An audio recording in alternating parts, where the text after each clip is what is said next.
Hello again folks, and I hope you're still all keeping well out there, wherever you might be. We're back out after the rabbits again, with the Crown and the H&N 21 grain slugs. You'll notice that the scenery's changed a wee bit, as the grass has got quite a bit longer since the last time. I've already checked a couple of places, including the farmer's garden, without seeing anything, so I'm hoping since I got a rabbit here the last time, it might bear fruit again this time.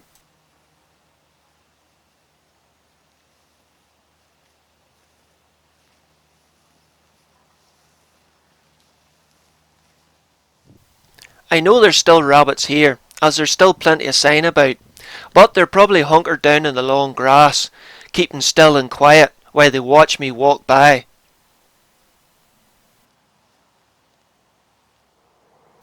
All you can really hope for here is that while you're quietly walking around the field margins, you'll spook a rabbit, and it'll run towards the hedgerow but stop just short, long enough for it to stand up and have a look at what the danger was, and hopefully give you enough time to get an accurate shot off.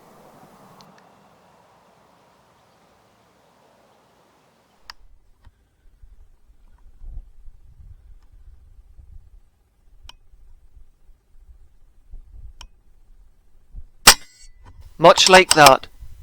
It wasn't a terribly long range shot, probably only 20 to 25 yards, so no real need for the rangefinder or dialing in the shot, as my rifle is 0 to 430 yards.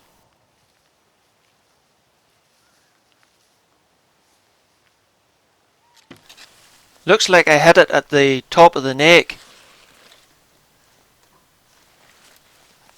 And it's a doe. That's a girl rabbit.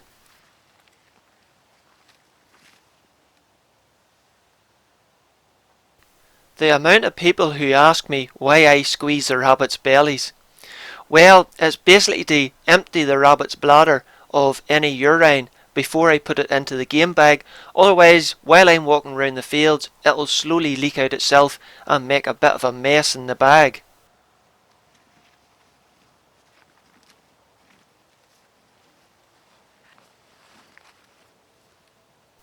I'll try and give you an idea of what the rabbits are doing.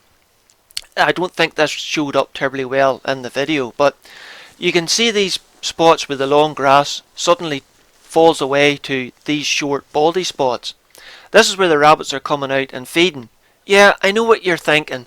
It's just grass. Sure, it grows everywhere. But the farmers grow this long grass to cut as silage to feed the livestock through the winter, so they look on it as a crop similar to a field of wheat or barley. And by the look of the sign on the ground, there has to be more rabbits about here than I've actually been seeing. There's the rabbit dung, there's where they've been digging for roots and that, and of course there's the age-old rabbit hole. That's a telltale sign if you've ever seen one. Since the long grass was hampering me here, I decided to go round to the neighbours, but the farmer must have been watching my last video as he put an extra strand of barbed wire on at my crossing point. So I decided to walk round and knock the door and reintroduce myself, and thankfully, even though it must have been 10 years since I shot over this, they recognised me straight away and gave me the green light as the place was hotching with rabbits. Unfortunately, we spent that much time gabbing about old times that the light really started to disappear. But thankfully, it wasn't long till I spotted my first rabbit.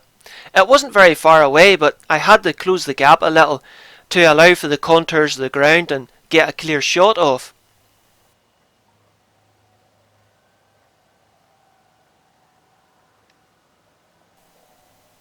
It was really only about 30 yards or so. But as I took the shot, a second one popped up further down the field.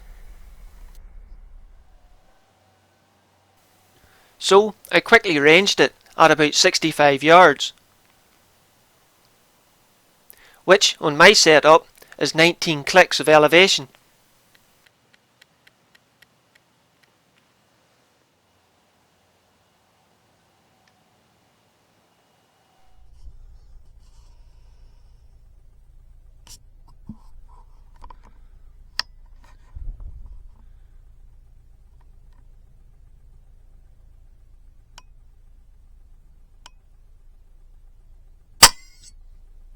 And we've bunny number 3.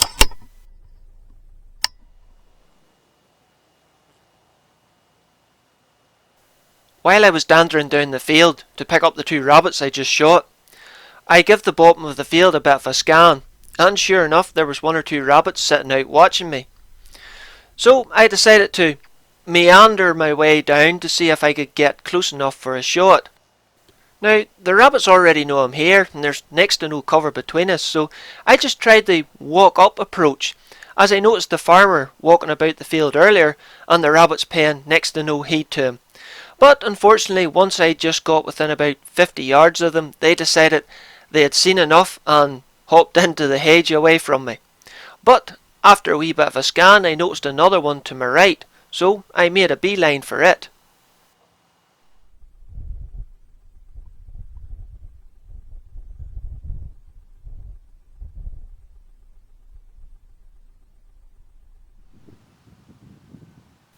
This time though, I took a bit more care in what I was doing, and tried to use the long tussocks of grass to hide my approach as best I could.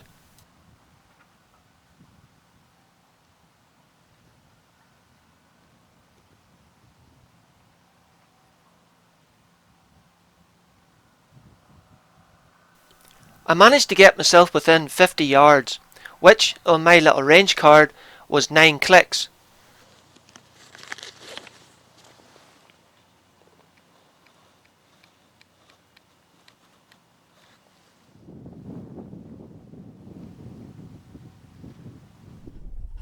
The struggle wasn't over yet though, because the rabbit's head was very hard to see through all the long grass.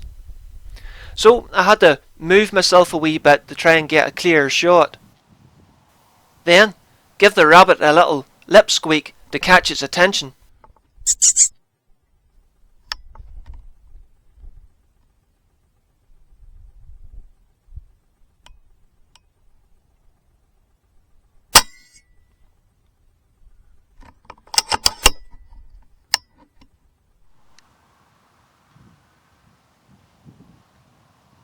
I didn't hear much of an impact with the shot, so when I was approaching the area I shot the rabbit and couldn't see any visible signs of it, I started to think, did I miss it?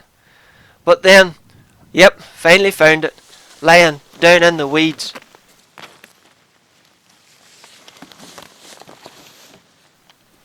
Looks like another neck shot.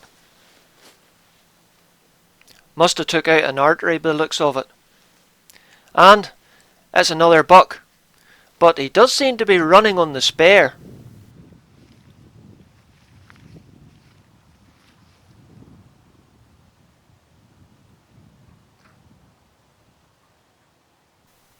I'll give his belly a wee squeeze and bag him up.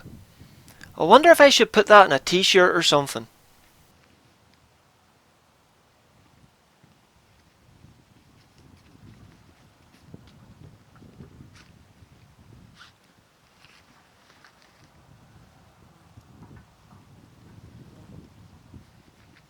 Right, where's those other 2 rabbits, as the night's really starting to draw in, and I've a long walk home yet.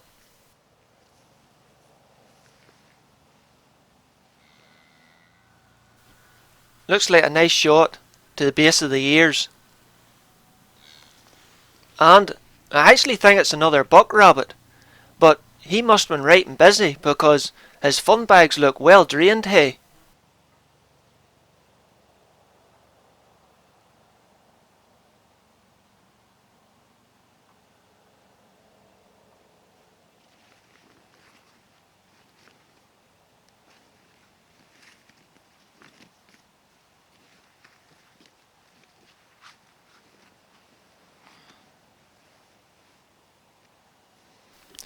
Right, 1 more to go and we're homeward bound, hey.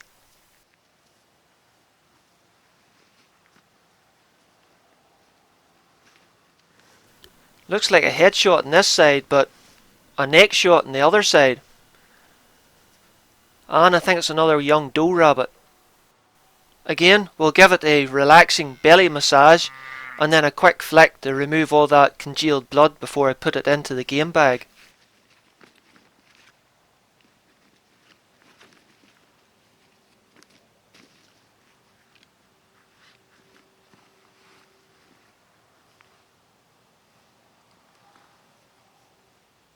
Right, that's me. I'm heading back to the Shogun, as the wife's just off the phone, looking to know what I'm doing this time of night, dandering round the fields, dressed up like a big bush.